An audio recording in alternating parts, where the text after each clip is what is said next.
हाय friends, नमस्कार. मी Preetal and welcome to my channel ज्याचं नाव आहे प्रीतल्स ब्लॉग. येणाऱ्या जागतिक महिला दिनाचं औचित्य साधून काही खास महिलांना त्यांच्या कामगिरीकरिता किंवा त्यांच्यातल्या प्रतिभेकरिता प्रोत्साहन आणि प्रेरणा देण्यासाठी मी माझं चॅनल प्रीतल्स ब्लॉग याद्वारे एक मालिका करणार आहे. आजपासून पुढच्या 8 दिवसापर्यंत म्हणजेच 8 मार्चपर्यंत मी अशा एका प्रतिभेला भेटणार, तिच्याशी हितगुज करणार. तर अशा प्रतिभांना ज्या आपल्यातल्याच एक आहे, यांना जर तुम्हाला भेटायचं असेल तर आजपासून येणारे प्रत्येक व्लॉग्स 8 मार्चपर्यंत नक्की पहा.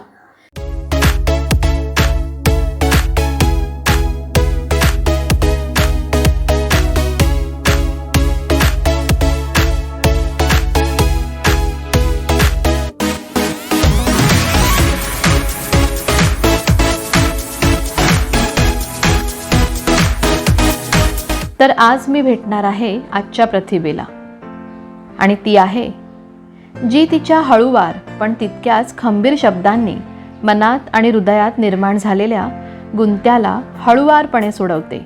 जी आहे मनाची डॉक्टर, म्हणजेच मानसोपचार तज्ज्ञ, सायकोलॉजिस्ट स्नेहा समेळ.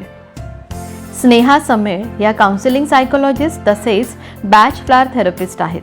गेली 11 वर्षे त्या ह्या क्षेत्रात कार्यरत आहेत. काउन्सिलिंग सायकोलॉजिस्ट याच्यामध्ये त्यांनी मास्टर पूर्ण केलं आहे. त्याचबरोबर त्या रेकी प्रॅक्टिशनर आहेत. तर आता भेटूया आणि गप्पा मारूया सायकोलॉजिस्ट स्नेहा समेळ यांच्याबरोबर. तर चला.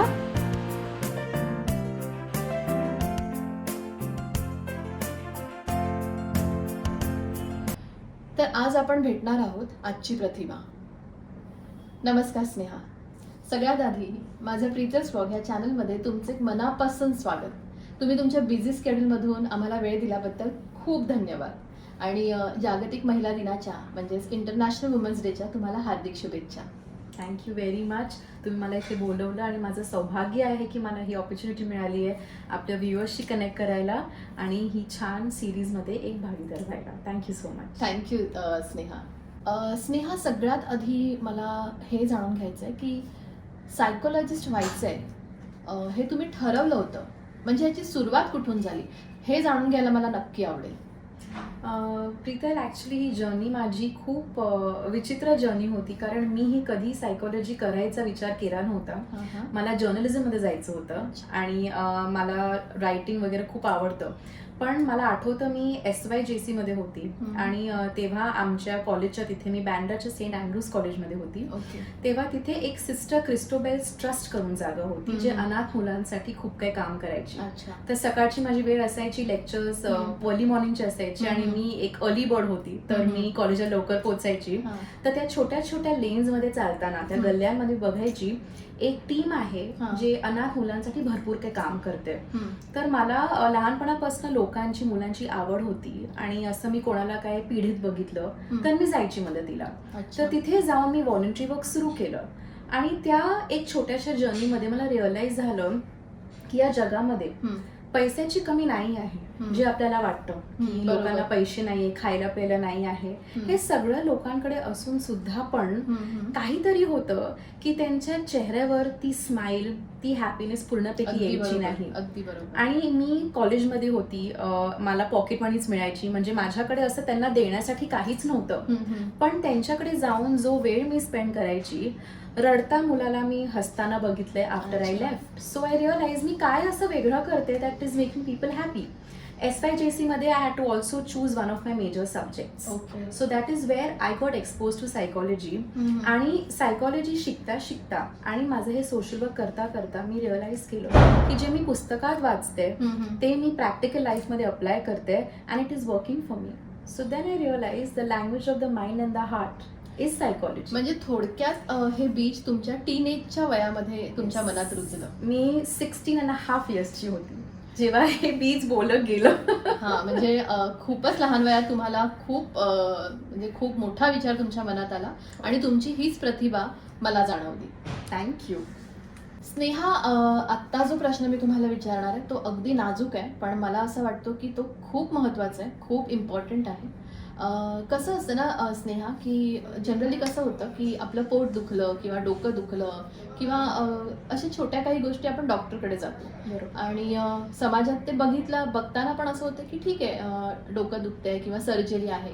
पण जेव्हा असं सांगितलं जातं की मनाच्या डॉक्टरची ट्रीटमेंट चालू आहे, म्हणजेच मानसोपचार तज्ज्ञाची ट्रीटमेंट चालू आहे, तेव्हा त्या व्यक्तीकडे समाज एका वेगळ्या नजरेने बघतो. तर मला हे तुम्हाला विचारायचं आहे की आत्ता समाजाची ही जी प्रवृत्ती आहे ही किती योग्य आहे, किती अयोग्य आहे, आणि आत्ता समाजामध्ये सायकोलॉजिस्ट किंवा मानसोपचार तज्ज्ञाची ट्रीटमेंट घेणं ह्याची कितपत गरज आहे, त्याचं तुम्हाला काय वाटतं, तुमचा काय अभिप्राय आहे? तर प्रीतल, ह्या प्रश्नांची मी 3 पार्ट्समध्ये उत्तर देणार आहे. पहिली गोष्ट नक्कीच. ही आहे की जे तुम्ही बोललात, आपला सोशल अवेअरनेस आणि सोशल स्टिग्मा जे म्हणतो, हां हां की कोणत्याही एका वस्तूला बघून आपल्याला ते बरोबर नाही वाटत, आपण लुक डाऊन बरोबर. करतो. हम्म. सायकॉलॉजी हे भार कधीपासनं टॉलरेट करत आलंय. हां. आणि मी हे सुद्धा माझ्या प्रॅक्टिसमध्ये पण बघितलंय की जेव्हा लोक माझ्याकडे येतात हम्म, हम्म. ते खूप घाबरून येतात. ते मला सांगतात की प्लीज आमच्या कोणत्या फॅमिली मेंबर्सला सांगू नका. एक्झॅक्टली. आणि जर समजा कोइन्सिडेंटली मी जर त्यांच्या कोणत्या फ्रेंड्सना किंवा नातेवाईकांना ओळखते, हां. ते एवढे घाबरतात की हा. आमच्या वर्कप्लेसमध्ये किंवा आमच्या फ्रेंड सर्कलमध्ये हे कळायला नको. अरे बापरे, म्हणजे अशीही मानसिकता आहे. भरपूर भरपूर. आणि ऑलमोस्ट एक अभिशाप आहे की हम्म. मी एका सायकॉलॉजिस्टकडे जाणार आहे, तर मी सर्वात अगोदर लोकांना खूप रिलॅक्स करते, कारण हम्म. हे लोकांना गरजेचं आहे की मेंटल हेल्थ लोकांचा हक्क आहे. बरोबर. आपण जर आपल्या ठेवणला बघितलं, हम्म. सगळ्यात पहिल्यांदी शरीराचा कोणता भाग नाहीये, बरोबर. मेंदू येतो. मेंदू येतो. And there is a reason why your brain is placed here. जर आपण आपल्या मेंदूला समजलं, हम्म. त्याला शांत कसं करायचं हम्म. शिकलो, हम्म. तर मेंदू जी सगळ्या बॉडीच्या ऑर्गन्सला कंट्रोल करतं, सगळं Okay. ऑटोमॅटिकली कंट्रोलमध्ये येणार. पण कसं झालंय, सुरुवातीला इंडियन फॅमिलीजमध्ये हम्म. आमचे मोठे फॅमिलीज असायचे, राईट, बरोबर. जॉईंट फॅमिलीज असायचे. काका काकू, हम्म. मामा मामी, म्हणजे सगळे या बाजूचे पण जास्त, त्या बाजूचे पण जास्त हो, असायचे. बरोबर. तर तेव्हा सायकॉलॉजीची गरज कधीच नव्हती. नव्हती. सगळ्यांच्या घरातच सायकॉलॉजिस्ट असायचे. हम्म. आजी असायची, आजोबा असायचे, काकू काका. तर आपल्याला कधी वाटलं नाही की आपला बाहेर जायची गरज आहे. गरज पडली. पण आता जसं जसं तो कल्चर आपला संपत गेलाय, विच इज व्हेरी सॅड, लोकांचा एकटेपणा भरपूर वाढला आहे. त्या एकटेपणाला घालवायला हम्म. सायकॉलॉजिस्ट जे असतात ते हम्म. तुम्हाला शिकवतात की तुम्ही तुमच्या आतले क्वालिटीज किंवा तुम्ही लाईफमध्ये कोणत्या स्टेजवर आहात तिथून तुम्ही अजून बेटर करू शकता. ॲज सायकॉलॉजिस्ट आमचा हा प्रयास आहे टू हेल्प यू रिअलाइज की तुमच्यात ती क्वालिटी आहे, फक्त आम्ही त्याचं ना एक शोध करतो. So we are like archaeologist of your mind and soul, but you have the power. आणि आम्ही हे हार्नेस करायचा प्रयत्न करतो, जे इथे खूप एक्सेप्टेबल नाही. आणि म्हणूनच कदाचित असं म्हटलं जातं की मानसोपचार तज्ज्ञ हे फक्त मनाचे डॉक्टर नसून आपल्या मनाचे मित्र आहेत. म्हणजे मला तरी Absolutely. असंच वाटतं. आणि स्नेहाकडे, म्हणजे स्नेहाचे जे काही अनुभव आहे, जे आता आपल्याला पुढे ती सांगणारच आहे, त्याच्यावरून आपल्याला कळेल की मानसोपचार तज्ज्ञ ही सध्या काळाची गरज बनली आहे. तर आपण पुढचा प्रश्न स्नेहाला त्याच रिलेटेड विचारूया. स्नेहा, खूप छान सांगितलं की समाजाला कितपत गरज आहे मानसोपचार तज्ज्ञाची आणि त्याच्याकडे एका वेगळ्या नजरेने पाहायची.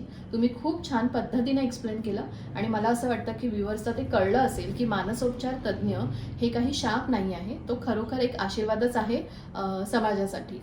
तर मला स्नेहा तुम्हाला हे विचारायचं आहे की सायकोलॉजिस्ट म्हणून काम करत असताना तुम्हाला बरेच अनुभव आले असतील, तर एखादा तुमचा अनुभव मला ऐकून घ्यायला नक्की आवडेल. तर तुम्ही एखादा असा कुठला अनुभव आमच्याबरोबर शेअर करू शकाल? अनुभवांची तर मी पुस्तक लिहू शकते, अरे वा.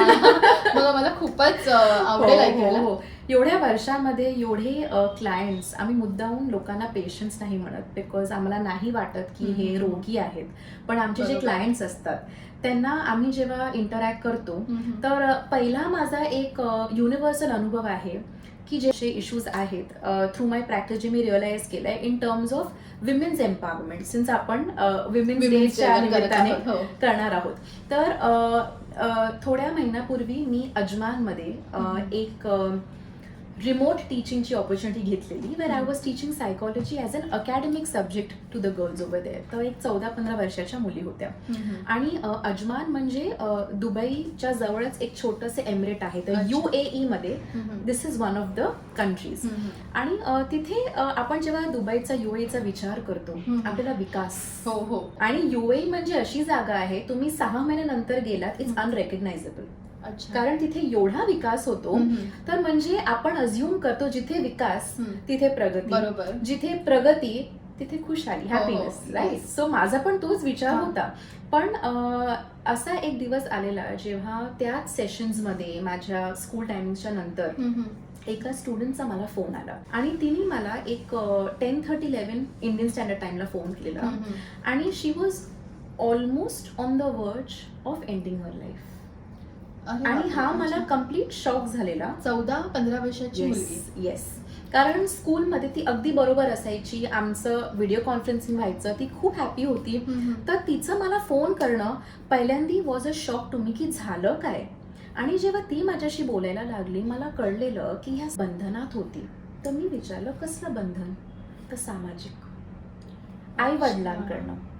तिला पुढे जायचं होतं, शिक्षण परस्यू करायचं होतं, तिला मेकअप आणि हेअर इंडस्ट्रीमध्ये जायचं होतं, पण वडिलांची इच्छा होती की लवकर लग्न करावं. अच्छा. 14 आणि 15 वर्षामध्ये तिच्यावर हे प्रेशर होतं. बरोबर. She wanted to end her life. तर मला जवळजवळ 3 तास लागले टू गेट हर. मी सतत कॉलवर होती तिच्या बरोबर. इथे तर म्हणजे ऑलमोस्ट यू कॅन से 1 वाजलेला. बट त्या रात्री ती एक सेव्ह झाली म्हणा की ईश्वराची कृपा होती तिच्यावर, ती ग्राउंडेड झाली. म्हणजे आता जर आपण ह्याचा विचार केला तर आपल्याला वाटतं की ॲक्च्युली फॅमिली फिजिशियन होण्याचं गरजेचं आहे or is it important of a family psychologist जे तुम्हाला इथून शांत करणार आणि ह्याच्यामुळे हे सगळं आपलं शांत होऊ शकतं. खरंच खूपच असं म्हणजे वेदनादायी अनुभव आहे हा. हो. कारण 14 आणि 15 वर्ष हे म्हणजे एका मुलीचं असं कळीचं रूपांतर फुलात होण्याचं हे वय असतं आणि त्यावेळी ती एका इतक्या प्रचंड ताणाखाली होती. पण खरंच खूप छान तुम्ही तिला काउन्सिल करून त्याच्यातून तुम्ही बाहेर काढलं आणि खरंच खूप छान अनुभव. स्नेहा, तुम्ही खूप छान अनुभव सांगितले की स्ट्रेसवर मॅनेजमेंट करणं हे किती गरजेचं आहे. पण नेहा, जसं तुम्हाला माहिती आहे की गेले 2 वर्ष ह्या कोरोना पॅन्डेमिकमध्ये सगळेच खूप स्ट्रेसमधून गेले एका आणि प्रत्येकाला स्ट्रेस होता. तर मला तुम्हाला हे विचारायचं आहे की जर असा अचानक येणारे हे जे काही स्ट्रेस असतात तर ह्याच्यावर मात कशी करावी किंवा ह्याचं स्ट्रेस मॅनेजमेंट कसं करावं. प्रीतल, डेफिनेटली लास्ट 2 वर्ष खूप चॅलेंजिंग वर्ष होते आणि अख्ख्या जगाला हलवून टाकलेलं. बरोबर. इथे कोणाला इम्युनिटी नव्हती. गरीब माणूस, श्रीमंत माणूस, शिक्षित अशिक्षित, नक्कीच. वर्ग, जेंडर, नथिंग मॅटर्ड. पण एक गोष्ट आहे, कोरोनाने सगळ्यांनाच अफेक्ट केलंय. काही लोकांना फिजिकली, काही लोकांना फायनान्शियली, काहींना इमोशनली आणि काहींना सायकोलॉजिकली. तर मला नाही वाटत आपण कोणीही कोविड फ्री आहोत, फक्त त्याचं रूप वेगळं होतं. पण एवढी मी एक गुड न्यूज सगळ्यांना देऊ शकते की आपल्या मनाचं नियंत्रण हे आपल्या हातात आहेच आणि हे खूप इझिली पॉसिबल आहे. ह्याच्यात 3-4 गोष्टी मला तुमच्याशी शेअर करायचे.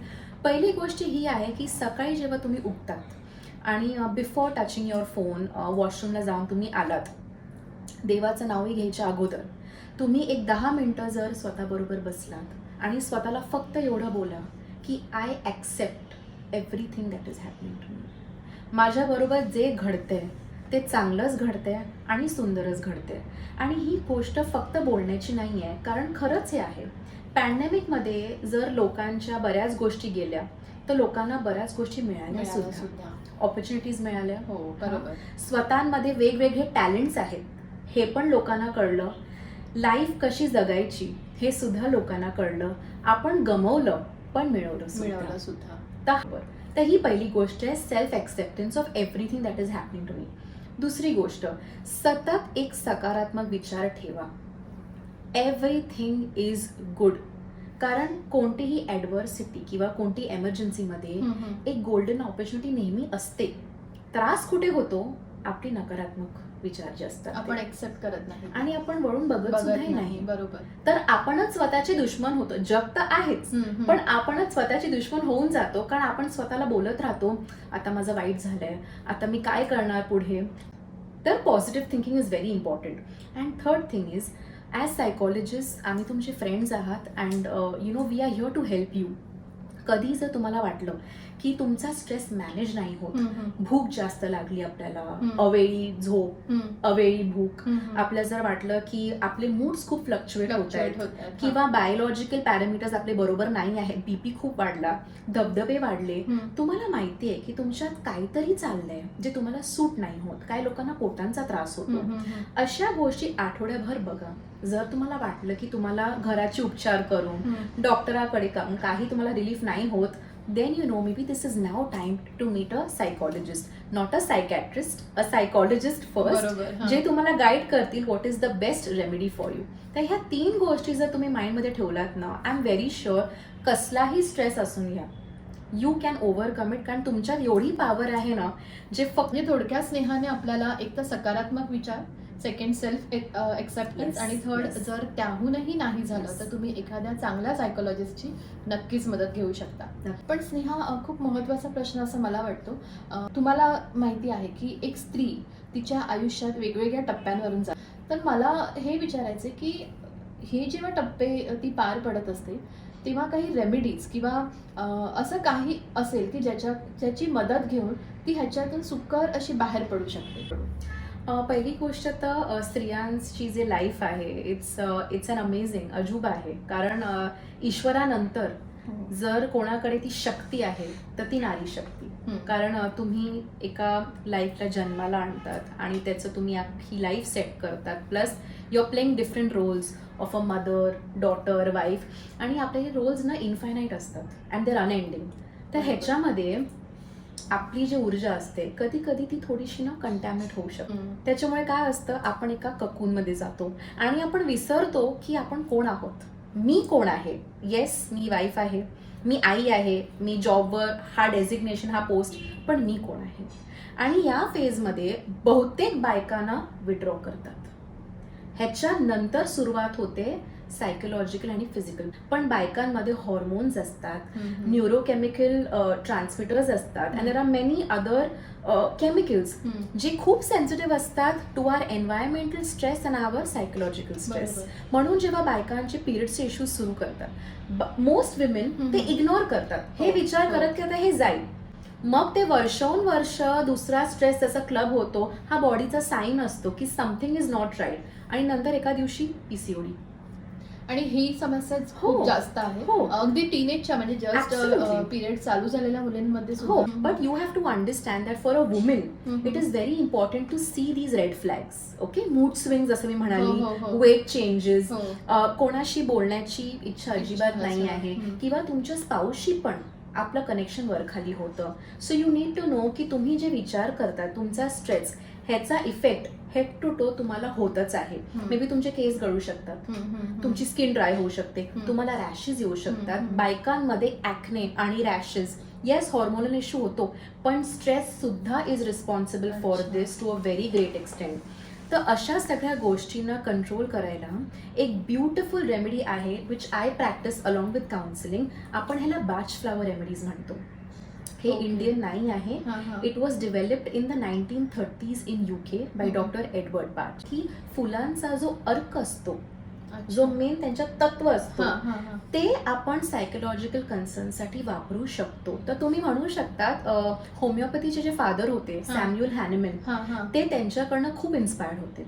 आणि batch flower remedies is just like homeopathy. फुलांचा अर्क असतो which takes care of all psychological and emotional disturbances. तर तुम्हाला कोणतेही इश्यूज असले, समजा चेंज ऑफ जॉबमुळे स्ट्रेस असला, मेनोपॉजचा इश्यू जे भरपूर लोकांना होता, भरपूर स्त्रियांना आहेच तो खूपच, ठीक आहे. तुमच्या घरामध्ये जर काही फॅमिली प्रॉब्लेम्स असतात, मुलांचे transitions from childhood to teenagehood to adulthood, या सगळ्या गोष्टींचा ना बायकांच्या तब्येतीवर खूप प्रभाव पडतो. ह्याच्यानी बायकांमध्ये एवढी स्टेबिलिटी येते. आणि सगळ्यात सुंदर गोष्ट, ही टोटली नॉन टॉक्सिक आहे. खूपच छान माहिती दिली. म्हणजे कदाचित मला असं वाटतं हे मला पण आता तुमच्याकडूनच फर्स्ट टाइम कळालं. म्हणजे बऱ्याच माझ्या मैत्रिणींना हे माहीतही नसेल की फक्त फुलांच्या अर्काने सुद्धा आपण आपले जे काही प्रॉब्लेम्स आहेत त्याच्यावर म्हणजे मात करू शकतो. छान माहिती दिली. आणि म्हणजे हे बॅच फ्लावर रेमेडीज हे म्हणजे ह्याचं इंट्रोडक्शनच म्हणा माझ्या चॅनलवरून, कदाचित माझ्या मैत्रिणींना पण कळलं असेल आणि त्याच्यासाठी खूप धन्यवाद तुमचे. स्नेहा, आता आपण तुम्ही आता स्टार्टपासून आम्हाला खूप छान माहिती सांगितली, तुमचे अनुभव सांगितले, स्त्रियांचं स्ट्रेस मॅनेजमेंट कसं करायचं, त्याच्यानंतर ह्या बॅच फ्लावर रेमेडीजबद्दल माहिती दिली. तर मला आता फक्त जाता जाता तुम्हाला एकच प्रश्न विचारायचा आहे. प्रश्न नाही आहे ॲक्च्युली, मी तुम्हाला ही रिक्वेस्ट करते की असा कुठला एक मेसेज तुम्ही आम्हा स्त्रियांना, म्हणजे माझ्या मैत्रिणींना, आम्हाला सगळ्यांना द्याल. पहिली गोष्ट ही आहे की ॲज विमेन कोणीही छोटं किंवा मोठं नाही आहे आणि दरेक स्त्रीमध्ये एक देवी असते. आणि माझं रिक्वेस्ट आहे तुमच्या घरामध्ये जे तुमचे मुलं आहेत, मुलगी आहेत, मुली आहेत, प्लीज रिअलाइज की मंदिरात जाण्याच्या अगोदर तुम्ही तुमच्या घराच्या देवीला पूजा, म्हणजे तुम्हाला, आणि त्यांनाही सांगायच्या अगोदर तुम्ही स्वतःला पूजा. तुम्ही जेव्हा बोलतात तुम्ही मा सरस्वतीचं रूप घेतात. तुम्ही जेव्हा मुलांना करेक्ट करतात तेव्हा तुम्ही कदाचित कालीमाचं रूप घेतात. एक्झॅक्टली. तुम्ही लोकांसाठी जेवण एवढ्या प्रेमाने बनवतात तर तुम्ही अन्नपूर्णा होतात. म्हणजे तुमच्यामध्ये एवढी शक्ती आहे तर तुम्ही स्वतःला एवढं सुंदर का नाही बघत? आणि जर तुमच्यामध्ये एवढी पॉवर आहे तर कोणी सांगितलं आपल्याला एम्पॉवरमेंटची गरज आहे? आपल्याला अवेअरनेसची गरज आहे, कारण आपण सगळे अवेकेन आणि एम्पॉवर्ड आहोत. आणि दरेक बाईमध्ये वर्किंग वुमेन किंवा नॉन वर्किंग, मी खरं हा क्लासमध्ये बिलीव्हच नाही करत, कारण every woman is working, whether she is at home managing the kitchen or she is in the office. So I think as women we have to understand our own power. आणि एक स्त्री जर एका दुसऱ्या स्त्रीला भेटून 2 प्रेमाचे शब्द बोलली किंवा तिला एक सपोर्ट केला, every day is a women's day. Only if you realise you are the goddess within, worship your self, आणि मग मला सांगा की जग तुम्हाला किती वेगळ्या रूपमध्ये बघणार. हा माझा कॉन्फिडन्स पण नाही आहे, it is my experience working with 11 years of mental health with women and children. खूप छान मेसेज दिला, खरंच खूप छान सांगितलं स्नेहा. म्हणजे फक्त ऐकतानाच मला इतकं इन्स्पायर व्हायला होत होतं. आणि मला असं वाटतं की स्नेहा समेळ यांच्याशी बोलून किंवा ह्यांचे विचार ऐकून, त्यांनी जी सांगितलेली त्यांची मतं किंवा त्यांचे जे काही स्ट्रेस मॅनेजमेंटबद्दल जे काही त्यांनी सांगितलं, ते मला असं वाटतं की तुम्हाला ते नक्कीच आवडलं असेल. स्नेहा खूप छान माहिती दिली. आणि ह्या वुमेन्स डे निमित्त, म्हणजे जागतिक महिला दिनानिमित्त, माझ्या प्रीतस व्लॉग ह्या चॅनलकडून तुमच्यासाठी एक छोटंसं gift. Wonderful. Thank you. Thank you so much. Thank you so much Preetal. That's beautiful. She is given me a lovely diya. Thank you. मला तुझ्यासाठी नक्कीच काहीतरी बोलायचं आहे प्रीतल. मी यूट्यूबवर तुझा व्लॉग बघितलाय आणि तुझे व्हिडिओज बघितले, अँड मला डेफिनेटली तुला सांगायचं आहे, तुझा एक एक व्हिडिओ इतका सोलफुल आहे, मलाही बघून एवढा आनंद वाटतो. आणि तू ह्या दियासारखं काम करतेस. थँक्यू. तुझ्या व्हिडिओजमुळे किती लोकांना आज घरी काय बनवायचं, हा प्रीतलनी बनवली रेसिपी आपण बघूया. ब्युटी कसं करायचं, Preetal. Preetal is a one stop place for every womens every mood. So thank you so much. खूप ग्रो हो, and it was a pleasure to come here. आणि तू तर दिया आहेच, अँड आय होप आपले viewers also become diya in their own and everybody's life. आपल्याबरोबर स्नेहा यांची छोटीशी स्नेहा आपल्याबरोबर आहे. आणि मी जेव्हा स्नेहाची इंटरव्ह्यू घ्यायला आली तेव्हा मी घरात आल्यापासून अगदी इंटरव्ह्यू होईपर्यंत हिचे जे काही संस्कार मी पाहिले त्याच्यावरून नक्कीच मला जाणवलं की स्नेहाने जे आपल्याला सांगितलं ते तिने स्वतः फक्त अनुभवातून न सांगता तिने ते तिच्या बीजामध्ये रुजवलं होतं. आणि ही आहे अमायरा. खरंच खूप छान असे संस्कार स्नेहा तुम्ही हिला दिलेत. मला असं दिसतंय की अमायराने माझ्यासाठी काहीतरी गिफ्ट आणलंय. बरोबर अमायरा? अमायरा, तू इंग्लिशमध्ये बोलू शकते. अमायरा मराठी बोलते पण ती इंग्लिशमध्ये खूप सुंदर बोलते. So you can speak in English also. Yes. Over here, Shanki's. Shanki's, Good okay. day. This is for me. Yes. Thank you so much. Because you have a daughter, I have made some snow. Oh my god, what is this? Snow. She's made snow. Okay. तिने So- salt मधनं बनवले. हा, हा. She said I want to give to Preetal auntie's daughter so she can play with it at home. नक्की नक्की But me then देईन. if it turns out like sand, you have to put little water in it, very little, like this much. Okay. And you have to mix it well. ठीक आहे. मी हे अर्थाला नक्की सांगेन. आणि जर नाही अर्थाला कळालं तर मी अर्थाला सांगेन की तू अमायराला फोन कर. चालेल तुला? No, चालेल.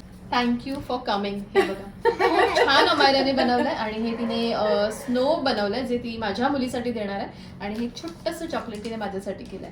Thank you so much Amaira. आणि तुला सुद्धा महिला दिनाच्या म्हणजे इंटरनॅशनल वुमेन्स डेच्या शुभेच्छा. Happy women's day. Thank you. हा व्लॉग्स मी इथेच थांबवते आणि जर तुम्हाला हा व्लॉग्स आवडला असेल तर नक्की लाईक करा आणि येणारे काही व्हिडिओज नक्की पहा म्हणजे तुम्हाला येणाऱ्या नवीन प्रतिभा पाहता येतील. पुन्हा भेटू उद्या एका नवीन प्रतिभेबरोबर.